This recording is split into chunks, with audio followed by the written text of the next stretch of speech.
Shalom, selamat pagi Bapak Ibu serta saudara-saudariku yang terkasih dalam Tuhan kita Yesus Kristus. Hari ini Rabu 26 Oktober 2022. Mari Bapak Ibu serta saudara-saudariku, sebelum kita melakukan aktivitas dalam satu hari ini, pekerjaan, pelayanan, atau apapun yang boleh kita lakukan, mari kita memulainya di hari ini dengan bersama-sama mendengarkan firman Tuhan untuk hari ini.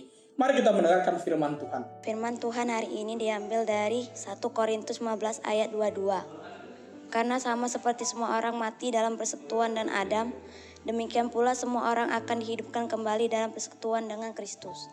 Dalam bahasa Batak, ai songona di bagasan Adam saluhut mate, songoni di bagasan Kristus sude di pangolu. Demikian firman Tuhan.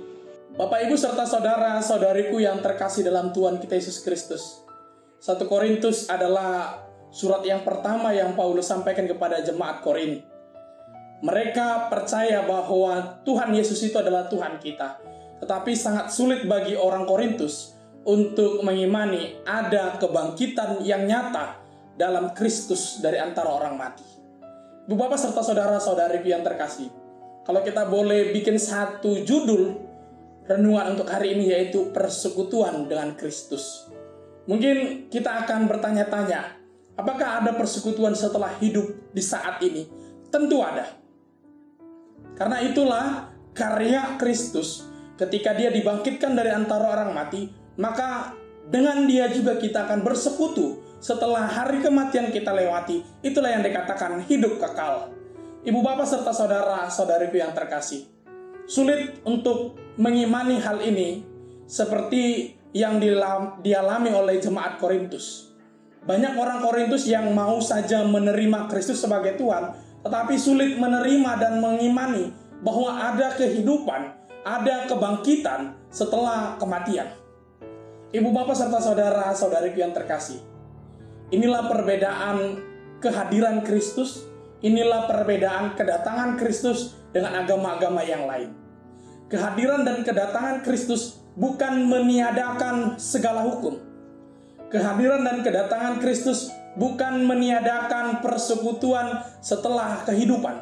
Tetapi kehadiran dan kedatangan Kristus adalah sebagai jembatan kita untuk selalu bersekutu dengan Dia setelah hari kematian pun kita lalui. Bapak Ibu serta saudara-saudara yang terkasih, sebagai orang yang percaya, sebagai orang Kristen yang mau matang secara dewasa, hal ini harus kita imani dan benar-benar harus kita hidupi Bapak Ibu. Karena kebangkitan Kristus setelah 3 hari dia wafat, itu adalah sebuah peristiwa yang setiap minggu kita rayakan.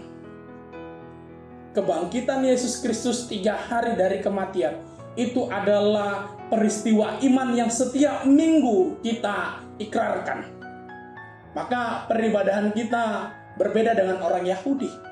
Kalau orang Yahudi merayakannya di hari Sabtu, kita selalu merayakannya di hari Minggu karena kita imani ada kemerdekaan, ada kemenangan setelah kematian dilewati oleh Yesus. Ibu bapak serta saudara-saudariku, ada 2 hal poin penting yang mau kita imani dari firman Tuhan ini. Yang pertama, imani dan yakinilah bahwa kehidupan kelak itu ada, dan itu yang kita katakan sebagai persekutuan dengan Kristus pasca kematian. Yang kedua, Bapak Ibu serta saudara-saudariku, bertanggung jawablah sebagai bangsa, sebagai orang yang sudah dimerdekakan dari kematian oleh Kristus. Buahnya terlihat dari setiap perlakuan kita, perkataan kita, dan perbuatan kita kepada sesama kita. Inilah yang menjadi tuntutan moral dan tuntutan iman kepada kita dari hari ini sampai selama-lamanya. Biarlah kita sebagai orang yang dimerdekakan, biarlah kita sebagai orang yang diberi kemenangan, kita mendapatkan dan bertanggung jawab terhadap iman ini. Ibu bapak serta saudara-saudariku, biarlah firman Tuhan hari ini menguatkan kita untuk melakukan segala aktivitas dan pekerjaan kita masing-masing. Baik kepada ibu bapak serta saudara-saudara kami yang masih dalam keadaan sakit, bergumul, ataupun masih mencari pekerjaan dan pasangan hidup, biarlah Tuhan yang menguatkan kita dan selalu berharap kepada Tuhan. Karena waktu Tuhan akan selalu memberi yang terbaik kepada orang yang dekat dengan Dia. Terdiri salam dan doa dari kami kepada Bapak Ibu serta saudara-saudariku. Biarlah Tuhan yang selalu menyertai dan memberkati kita. Shalom, Tuhan Yesus memberkati.